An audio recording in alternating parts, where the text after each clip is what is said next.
Hello, and welcome to a quick clip on getting your computer set up to download eBooks from JCU. To do this, I'll show you how to download Adobe Digital Editions and set up an Adobe ID so that you can read the same book on different computers and devices.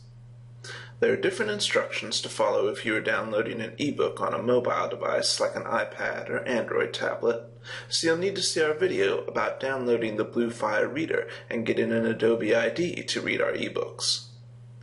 I should mention that you can always read the ebooks while online without having to download them, but they won't be available for reading when you're not connected to the internet. Before we start, I just need to say a couple of quick words about digital rights management, Adobe Digital Editions, and Adobe IDs. Most of our ebooks at JCU have DRM, or Digital Rights Management. That means that these ebooks can only be downloaded for a certain period of time, the same way that checking out a book at the library creates a loan. When you download a book, Adobe Digital Editions keeps track of how long you have remaining for your loan, and when the time is up, the book is no longer available to read. Think of it the same way as a book you check out being returned to the library.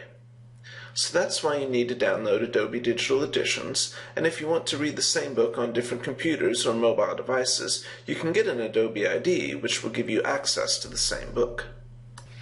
Alright, so let's start by getting the Adobe Digital Editions program. Do a Google search for Adobe Digital Editions and choose the link that says Download Adobe Digital Editions Home. Make sure that you're downloading from adobe.com because sometimes dodgy download links can show up in Google results and you can end up accidentally downloading spyware or a virus. Now that I've chosen that download link, I'll be taken to an Adobe page that gives me a chance to get the program. Notice that you have two choices here, one for downloading for Windows and one for downloading for Mac. I'm on a PC right now, so I'll use the Windows link. I'll say I want to save the file, and it will go into my Downloads folder. Once it's downloaded, I'll double-click it to start installing, and I'll say Yes to allow it to make changes to my system. When prompted, accept the terms in the license agreement and say Next. The next screen gives you some installation options. If you're not sure what to do with them, just leave them all checked and say Next.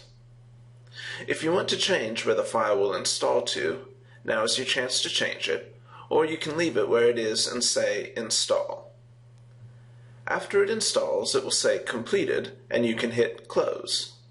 Adobe Digital Editions will open immediately, and you can see that there is an instruction manual waiting for you. As you download ebooks, they will appear on this screen as well.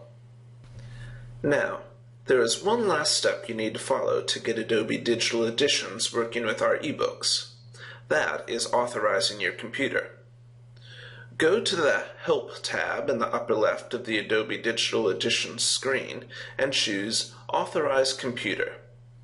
If you only want to read ebooks on the computer that you're already on, choose I want to authorize my computer without an ID. But if you want to read your book on multiple computers or on this computer and a tablet, for example, enter your Adobe ID or create one by choosing Create an Adobe ID. Alright, you're now ready to download and read our ebooks offline. We have two main ebook providers, eBrary and eLibrary. Their names are similar, but you get books from them in slightly different ways. If you want to learn about downloading from them, be sure to watch the videos below. If you have any questions or need assistance, contact InfoHelp, and happy reading!